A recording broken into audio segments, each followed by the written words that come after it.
जय हिंद दोस्तों, स्वागत है आपका पंकज फौजी स्टडी ग्रुप पर। आज हम बात करने वाले हैं, देखिए सीआरपी में हेड कांस्टेबल मिनिस्टर, काफ़ी टाइम से बच्चे भी इंतजार कर रहे हैं। सीआरपी हेड कांस्टेबल मिनिस्टर, किसी भी पैरामिलिट्री फोर्स की बात करें, हेड कांस्टेबल मिनिस्टर की बात करें तो ये एक स्पेशल जॉब हो जाती है, क्योंकि इसमें टाइपिंग मांगते हैं। फिजिकल इतना हाई फाई नहीं है, तो जो बच्चे फिजिकल में अपना डाउन समझते हैं और रिटन थोड़ा सा उनका अच्छा है तो वो इस जॉब को कंसीडर कर सकते हैं। हेड कांस्टेबल मिनिस्ट्रियल मंत्रालय की ये वैकेंसी होती है, काफ़ी बेस्ट वैकेंसी होती है किसी भी पैरामिलिट्री फोर्स में।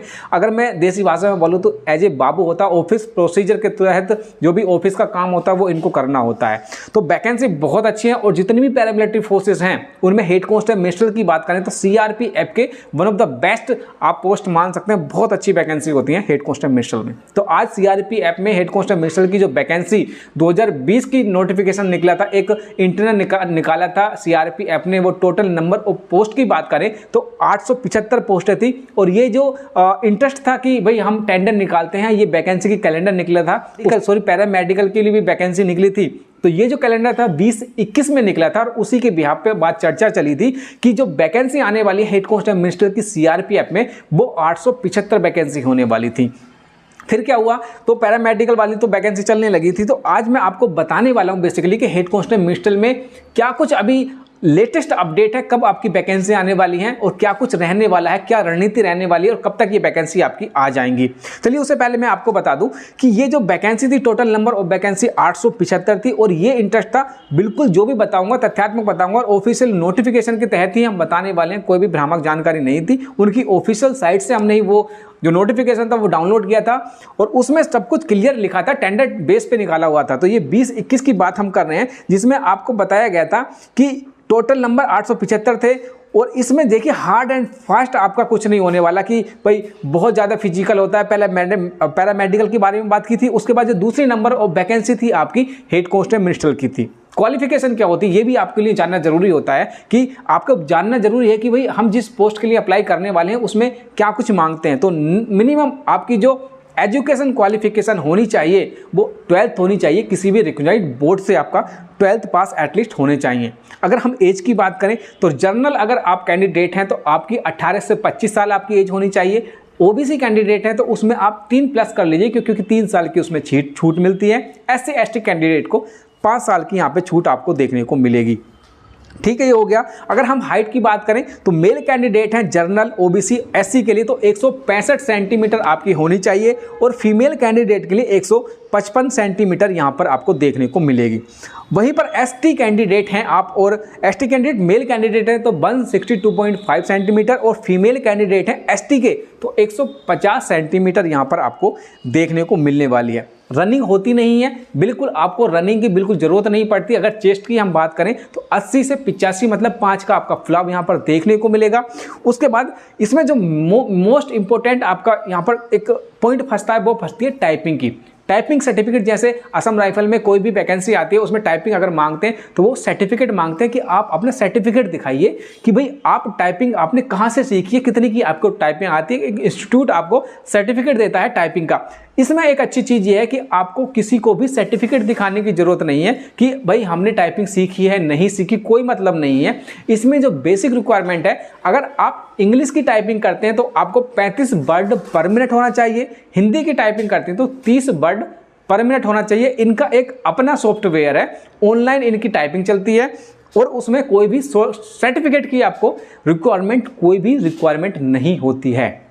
तो बेसिकली मोटा मोटा चीज़ ये है कि आपको 30 वर्ड पर मिनट हिंदी और 35 वर्ड पर मिनट इंग्लिश की टाइपिंग आनी चाहिए। सर्टिफिकेट की जरूरत नहीं है, आप जैसे फॉर्म आता है उसमें आप फिलअप कर दीजिएगा कि हाँ भाई मेरे को टाइपिंग आती है। जैसे ही आप ये सब क्राइटेरिया पूरी करते हैं और टाइपिंग की जरूरत पड़ेगी तो आप डायरेक्ट जाइए और वहाँ पर टाइपिंग दे सकते हैं।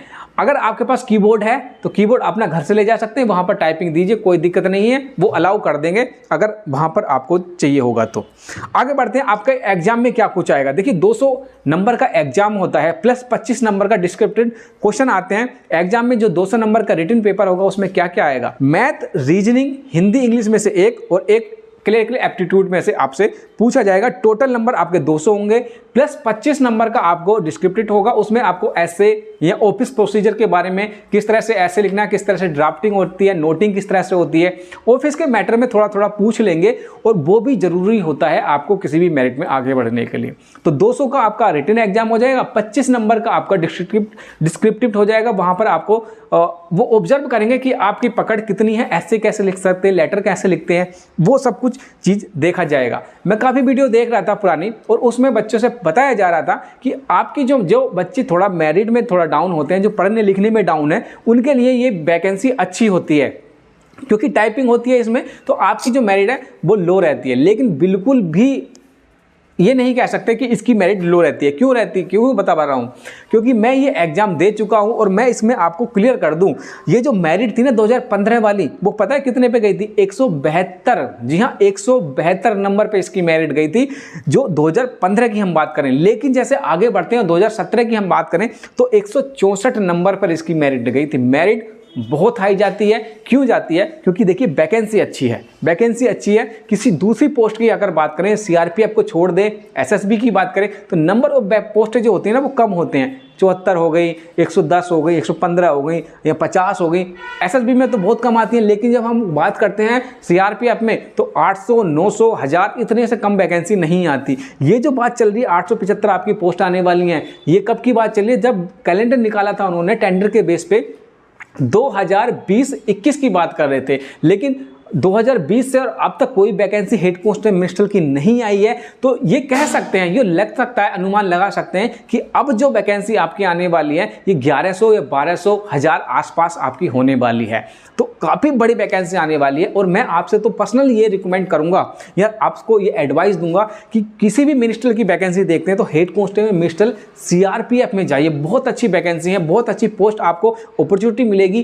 क्यों मिलेगी? क्योंकि इसमें सिविल वर्दी भी आप पहन सकते हैं। कि दूसरी पोस्टें जो होती हैं वो टिपिकल होते हैं, जो आपको जनरल ड्यूटी भी कभी कभी करने का मौका मिलता है। लेकिन ये आपको सीआरपीएफ में एक अलग से अच्छा सा फील कराएगी। हेड कांस्टेबल मिनिस्टर में हेड कांस्टेबल की पोस्ट मिलेगी, प्लस आपको जो सैलरी है या भत्ते हैं वो बहुत अच्छे मिलने वाले हैं। डायरेक्ट एक तो कांस्टेबल पे आप जाएंगे और एक आप डायरेक्ट हेड कांस्टेबल बनेंगे, क्योंकि कांस्टेबल से हेड कांस्टेबल बनने में ही 17-18 साल लग जाते हैं। तो ये मान के चलिए कि एक कांस्टेबल से आप जब हेड कांस्टेबल की पोस्ट पे जाते हैं तो उसमें आपको 10 से 12 साल आपने उसको पहले से ही क्रॉस कर दिया। दूसरा, आपने सैलरी में आपको इंक्रीजमेंट मिलेगी। तीसरी, आपको रेस्पेक्ट कांस्टेबल से हेड कांस्टेबल में, क्योंकि पोस्ट बड़ी है तो थोड़ी सी 19-20, क्योंकि नौकरी दोनों ही अच्छी है, हम किसी को बुरा नहीं बना रहे, क्योंकि दोनों का काम, दोनों का डिफरेंस होता है। क्योंकि उसका ऑफिस के वर्क में पर्पस रहता है और जबकि कांस्टेबल का आउट ड्यूटी में एंगेजमेंट रहता है। तो पोस्ट कोई सी खराब नहीं है, लेकिन ये particular post head constable minister की वन ऑफ द बेस्ट आपको मान सकते हो।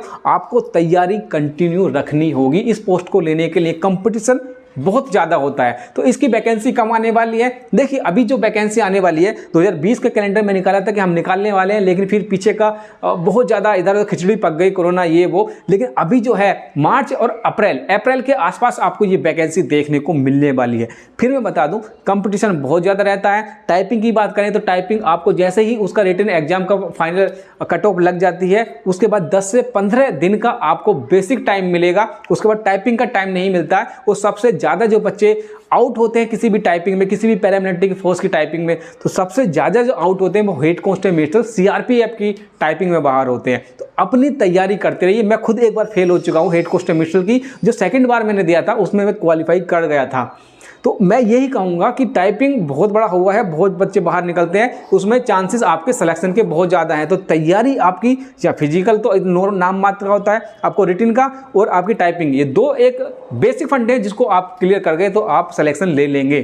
तो आज की वीडियो में यही सब कुछ था। अगर वीडियो पसंद आई हो तो चैनल सब्सक्राइब कर लीजिएगा। ऐसे ही हम आपके लिए जानकारी लाते रहेंगे। तो मिलते हैं अगले वीडियो में, तब तक के लिए जय हिंद।